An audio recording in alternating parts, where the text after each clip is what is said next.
It's Spoilerin Time, folks. In fact, this is the final Spoilerin Time of 2018 as we head into the holidays. But we are going to spoil Dirk Gently's Holistic Detective Agency, the third episode of Season 2, Counterpart Season 2, Episode 2. And I am Tom Merritt. I won't spoil you on my co-host name. But I will. I'm Spoiling Man, and your co-host is Brian Brushwood, who's also me, double spoiler. Also, we're going to spoil the Winter Movie Draft.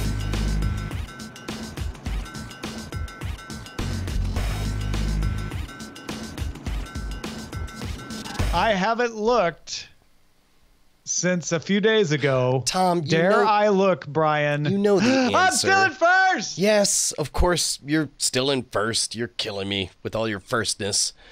Okay, Tom, how long are you going to continue to be number one and act like you're surprised at being number one? The rest of the time I'm number one until I fall out of first place. All right, fair enough. Yeah, because I really thought I would have fallen out this weekend with Spider-Man Into the Spider-Verse. I didn't necessarily think Mortal Engines would do it, but I should have realized, well, Team John Trekker has all their movies yet to come, so that wouldn't have pushed me out. What should have pushed me out a few weeks ago is your movies, but somehow The Grinch is just overpowering, like $239 million. He's the Grinch that keeps on Grinching, man. Yeah. I think that was a better buy than any of us dared hope for. Let me see. Grinch it's now. No Star is Born. Star is Born is still the top buy. Yeah, but at 26 game dollars, you got 240 real dollars. I'm the fourth best buy right now. I'm going to say that's going to keep on climbing, man. There's a lot of time between here and Christmas, and you're going to continue to rake in about $1 million to $3 million per day. Man, I'll be honest. Should I look at 35 million for Spider-Man and think that's underperforming?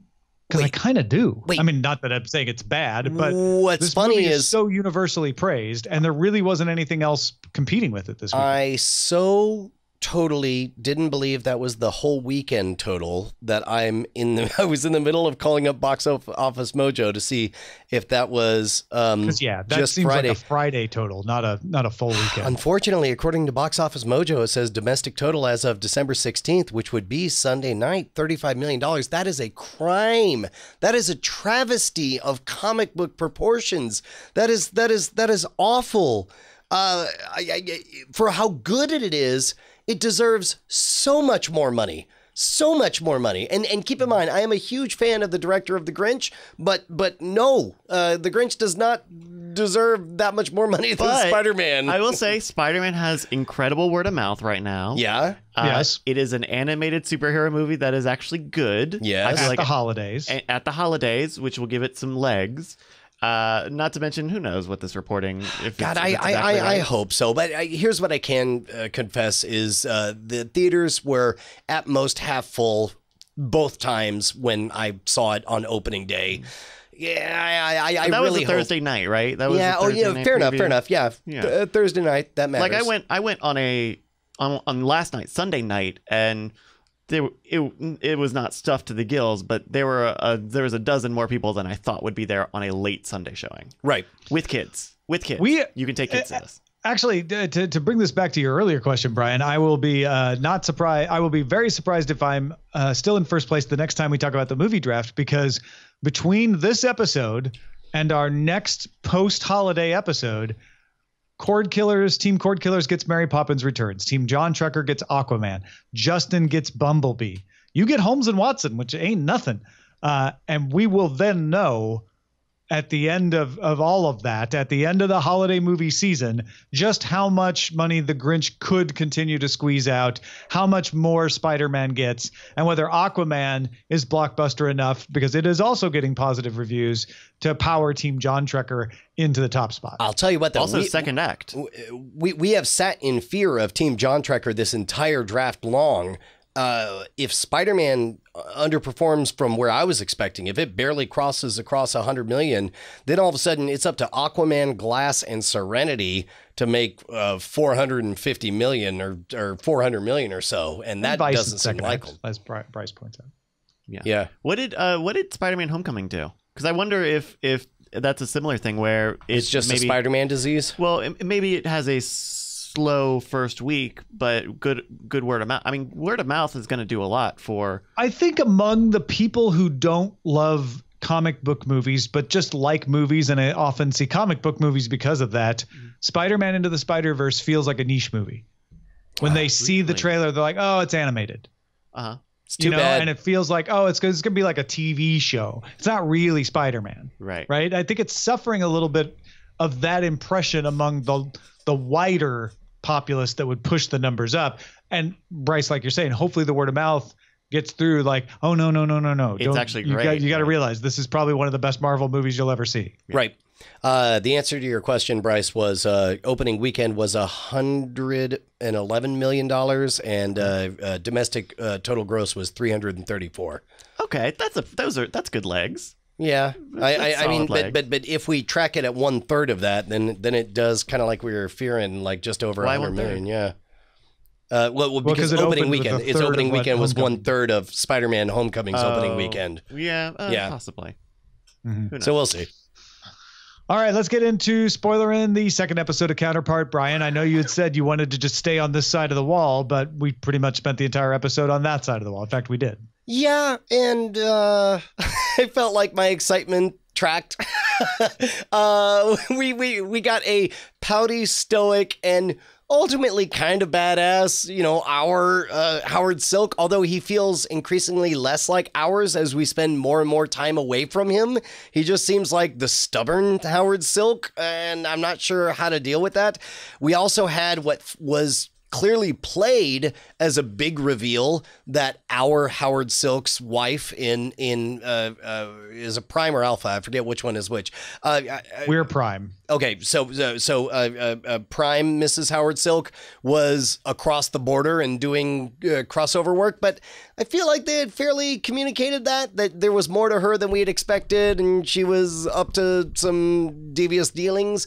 And so as a result, that didn't really have much impact for me. We had a suicide that I could have seen coming from a million miles away with that face-off where it's just like, let's set up this shot that it already looks like he's falling off the building before we get to the face-off, and then he dives off, and I don't know.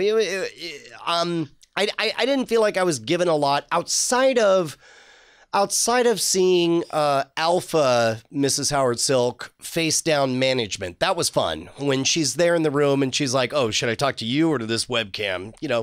Outside of that, there wasn't a lot for me. I thought the big reveal was that Emily Prime had prevented Howard from getting promoted. Well, not so much. I think we already knew that she had been, dealing on both sides of the wall, but the fact that they played that tape seemed to be the bigger reveal to me, not for you, huh? I guess no. Even when I heard it the first time, I was confused by the shocked responses, because as I was hearing it, I was like, well, she clearly wants to protect him. And then they're all like, what? Why would she stop my advancement in my career? That's my J.K. Simmons impression. Why won't she buy farmer's insurance? Print that on the Daily Bugle. We've not my seen tempo. a lot. Combustible lemons. Do the drum bit again. Do the drum bit again. That's his tagline. It's on the poster. Yeah, I didn't feel it. I didn't. It felt like a lot of characters acting out the fake outs that I never believed, and then revealing that they were fake outs. And I'm like, okay. So the reason I ask about that, because Emily actually taking an active hand in keeping from Howard being promoted, I did not necessarily see coming. I wasn't shocked because we know she's been working across purposes, but I'm like, oh, wow, she really was trying to stop him. Then when we saw Emily Alpha's response saying, well, I did that too because I wanted to protect him, I immediately thought, oh, the tape they played was not Emily Prime. That was Emily Alpha. And they're trying to make him think it was Emily Prime. Now that gets interesting. And I wish they had hinted that might be the case. But now I fear that that'll be a surprise, air quotes, a couple of episodes from now. Yeah, I feel like that's probably where that's heading. And then I'll be honest, I remember who she is, But the woman from the school who's now, going around just shooting everybody in the head. And the new big bad guy. Yeah. I don't feel like this is where I felt her character was going. And maybe it's just because it was a season break between the last time I saw her in this, but she has become something different that I'm like, is that really the same character? Am I remembering this right? It does feel a little bit like we're being handed a new big bad. And that's fine. I understand that the need for that structurally as we develop the larger world and the larger chess game. We certainly played that game with Raylan in whatever that other show is. Justified. Yeah, that's the one. I just wanted to give you the chance to say it. Yeah, thank you. On this lonely road, trying to make it home. It was satisfying. It was satisfying and felt like we were progressing the plot. The one character I really didn't dig, I normally don't get taken aback by acting that seems incongruous with the world. I don't normally get pulled out of stuff, but the interrogator, the African-American dude who was sitting next to the webcam, felt a little bit overacty to me. And the American accented one? I guess. I don't know. Yeah. That sounds right. You're talking about the guy who talked to Emily Silk. Yes, correct. And with the exasperated sighs and the eye rolling and I don't know, all of it felt too much for me and it felt fake in a way. That's interesting. So you liked her side of that. You just didn't like him. Correct. Yeah. And I wish again, I'm not a director. Honestly, I think I wasn't taken out of it for those reasons, but his American accent felt odd. In this world where everyone's German or British, other American accents like J.K. Simmons doesn't take me out, but his for some reason felt out of place. So you know what's funny is I didn't even remember that he had an American accent until you said that. So I wonder if you and I were tuned into the same mismatch in acting style, but we just attributed it to different things. Yeah. That's I kind of think that's what happened there. All right. Shall we, anything else about Counterpart before we move on? No, I continue to really dig what it was significant that we saw diplomatic relations open, the doors open up. Well, sort of. Yeah. Yeah. I mean, to some degree that we went from zero to something, which is a very big deal. Yeah. That was big. All right, let's talk about Dirk Gently's Holistic Detective Agency, the 2016 series, episode 3 of season 2, where the crazy fantasy world has merged more so into our real world, because it's not just like, hey, is that a hallucination? But they've locked up the guy with the pink hair in prison, and he has said he's looking for the boy. So I wonder if there's something wrong with me, because the more this show becomes something I deeply adore, the closer we get to its cancellation. And so it makes me wonder if part of the reason people dug it originally was that it felt so grounded and surreal, and they had to justify all the surreal aspects, whereas the second season is so off the rails since day one that I still have faith that they'll justify it. But meanwhile, they are really getting loose, and I love every second of it. I love everything from the petty book club visit, followed by the mass murder of her friends, to John Waters with a magic wand, to looking for the boy, and this fusion of scissor people with modern reality. I'm digging everything about it, and it's a total blast. And my favorite is freaking Sheriff and his weed addicted sidekick. They're the best. Yeah, I think she right now is my favorite character in the whole series. I don't know. I can't even tell you why, but she just makes me laugh and smile, and I want to be her friend. She reminds me a bit of one of the characters from Orange is the New Black or something. Like she's sure. Was it the redhead, the potty mouth redhead? Natasha Lyonne? Maybe. That sounds like a name. The younger woman or the older woman? Younger. Yeah, that's Natasha Lyonne. Yeah. Okay. Yeah, she reminds me a bit of that. It's a justified comparison. Oh, you don't get to double dip. I love the whole sheriff sidekick mystique too. The only thing it may have bugged me a little bit, and I think it was supposed to bug you, is Dirk kind of just hanging around being morose. That's not Dirk. That's not what he's like. and him sort of like, no, we shouldn't do that. I'm holding back, and I don't want to talk to him, and all that sort of stuff just irked me. I agree. It dirked you. The first season that worked because we didn't know who Dirk was, but now we know the tricks and we know withholding information, and it's very clear he's withholding important plot information. Yeah. And it just leaves me as impatient.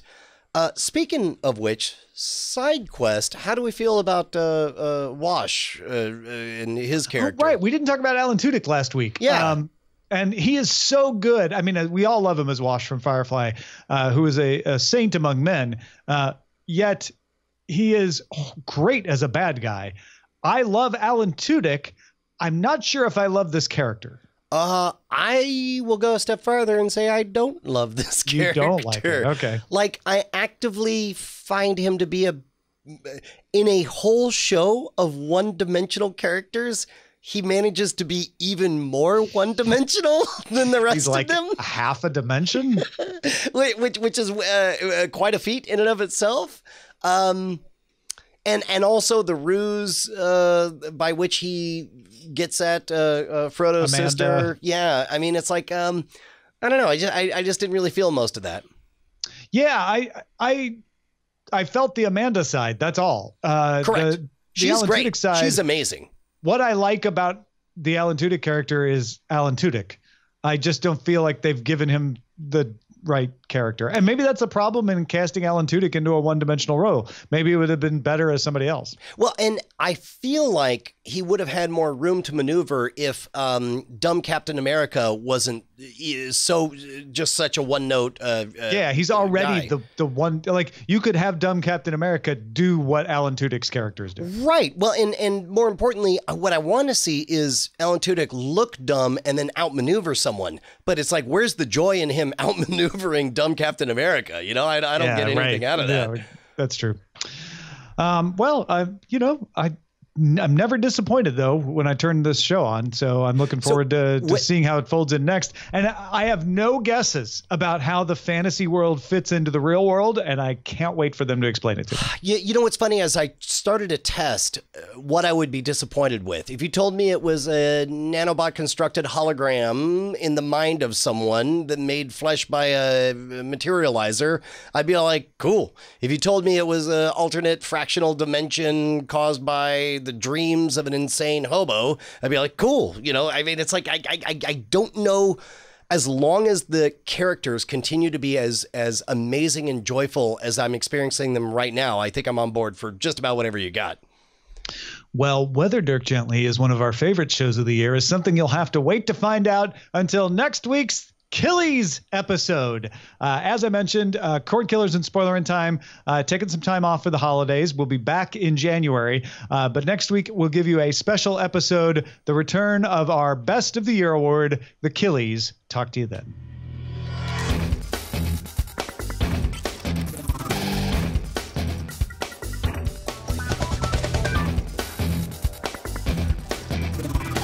Diamond Club hopes you have enjoyed this program.